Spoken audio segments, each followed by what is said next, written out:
आम आदमी पार्टी का हाल गजब है।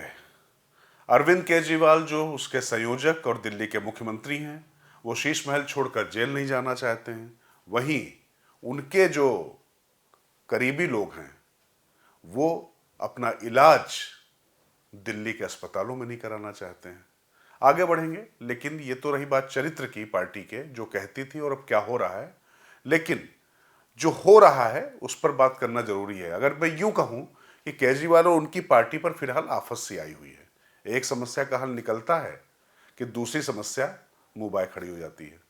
पहले जेल से बचने के लिए तिकड़म लगाया, लेकिन एक ना चली। वैसे केजरीवाल ने गलत परंपरा की शुरुआत कर मुख्यमंत्री पद से बिना इस्तीफा दिए जेल चले गए। जेल से ही सरकार चलाने का उन्होंने हल्ला मचाया, लेकिन उसका पता नहीं जनता में अगर कुछ फायदा पड़ रहा हो तो मुझे नहीं मालूम। लेकिन अगर मिल भी रहा होता, जो पत्नी सुनीता केजरीवाल पर जो दांव लगाने की उनकी जुगत है, उसमें उनकी पार्टी के लोग भी उनसे कहीं ना कहीं अंदर खाने दूर होते जा रहे हैं। अभी सुनीता केजरीवाल मीडिया से लेकर मंच पर धीरे धीरे सामने आ रही थी, तभी आम आदमी पार्टी के राज्यसभा सांसद जो संजय सिंह है, उनकी जमानत हो गई। ईडी ने विरोध नहीं किया उनका।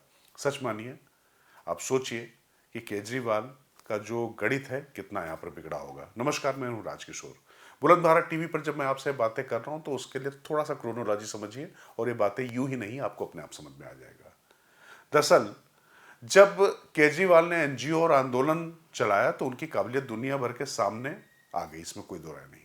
लेकिन जो वाकई उनकी सियासी काबिलियत थी, वो किसी ने नहीं देखी, और उन्होंने अन्ना हजारे को छोड़ने के बाद तमाम राजनीतिक दलों को पीछे छोड़ दिया। और अब तो खैर उनका पता भी जो है, मुख्यमंत्री आवास नहीं, तिहाड़ जेल का बैरक नंबर 2 हो गया है। लेकिन एक बात दुनिया को माननी पड़ेगी कि उन्होंने राजनीति में खुद को जिस तरह से प्रोजेक्ट वहां कम समय में मुख्यमंत्री पद पर स्थापित किया, वो अभी देखने को नहीं मिलता। यही नहीं, उन्होंने अपने आसपास भी ऐसे नेताओं की फौज खड़ी की जो यस सर के सिवा कुछ बोल ही नहीं पाए। और तो और दुनिया भर के नेताओं को बेईमान कहने वाले केजरीवाल पर जब खुद बेईमानी का आरोप लगा, तो उन आरोपों को कानूनी तरीके से सामना करने के बजाय कानून से खिलवाड़ करने लगे। राजनीति में आने से पहले परिवारवाद का विरोध करने वाले केजरीवाल आज पार्टी के दूसरे नेता को सीएम पद की कुर्सी पर बैठाने के बजाय चाहते हैं कि उनकी पत्नी सुनीता केजरीवाल उसको संभालें। यानी कुर्सी से चिपके रहने वाले ऐसे नेता की मिसाल शायद ही आपको ढूंढे मिले। खैर, देखा जाए सारा खेल कुर्सी का ही, और केजरीवाल ने इस मामले में रिकॉर्ड तो दर्ज करा ही दिया। यानी केजरीवाल और उसके नेताओं ने खुद को आम आदमी दिखाने का जितना दिखावा किया, उसकी मिसाल भी कम देखने को मिलेगी। जैसा मैंने आपसे कहा कि केजरीवाल अपना जो है शीश महल छोड़ने को तैयार नहीं है, तो उनके पार्टी के नेता अस्पताल जाने को तैयार नहीं है। ऐसे मोहल्ला क्लिनिक का कितना प्रचार किया गया, स्कूलों को और अस्पतालों को कितना बड़ा बना दिया गया। तो आप देखिए कि उनके जो नेता हैं वो मोहल्ला क्लिनिक तो जानने दीजिए, दिल्ली सरकार के अस्पताल में भी इलाज कराने को तैयार नहीं है। और इस कड़ी में अगर नाम लिया जाए तो सबसे पहले ले लेते हैं नाम राघव चड्ढा का। आपको मालूम है, परिणीति चोपड़ा से शादी करने की वजह से वो एक अलग तरीके से है, लेकिन वो अपनी आंखों का इलाज कराने विदेश में गए हुए हैं। दिल्ली में नहीं कराया। दिल्ली में आंखों का इलाज ठीक से नहीं हो पाया उनकी। लेकिन जो उनकी चुप्पी है केजरीवाल के मामले में, वो बड़ा इंटरेस्टिंग है। और सबसे बड़ी बात, राज्यसभा की नेता और पहले दिल्ली महिला आयोग की अध्यक्ष स्वाति मालीवाल, जो बहुत बेबाक रही हैं, बड़ी मुखर रही हैं, वो भी एक परिवार के सदस्य की इलाज के सिलसिले में विदेश में हैं और पूरी तरीके से साइलेंट हैं। ये वो हैं जो अपने पिता ने इनके ऊपर बलात्कार का अटेम्प्ट किया था, उसके बारे में भी खुलकर बात की थी।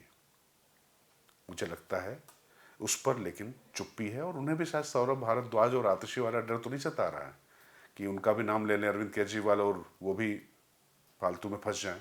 तो ये देखने और सोचने वाली बात है कि आखिरकार केजरीवाल जिस तरीके के हैं, उनकी सेना भी लगभग उसी तरीके की है। अगर हम देखें और ये कहें कि जेल में संजय सिंह गए थे, संजय सिंह मुखर रहे और हर समय मुखर रहे।